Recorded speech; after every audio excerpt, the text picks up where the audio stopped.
Welcome back to EduArrow. Today I am back with a solution to the problem that is kids find difficulty learning planets names in order. So for that I have a small trick that I want to share with all of you.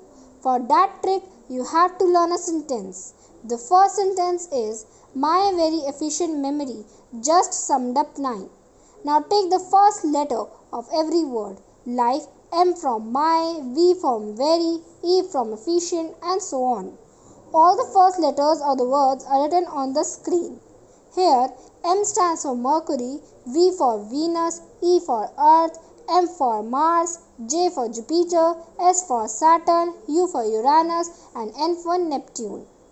The second sentence is my very easy method just speeds up names. Like we have taken the first letter of words in the first sentence, similarly we will take the first letters of this sentence too.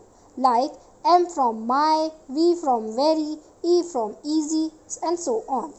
Here also M stands for Mercury, V for Venus, E for Earth, M for Mars, J for Jupiter, S for Saturn, U for Uranus and N for Neptune. Thank you. I hope you like my video. If you want more trick videos, comment to us in the comment box. Till then, subscribe to our channel and press the bell icon for more knowledgeable videos.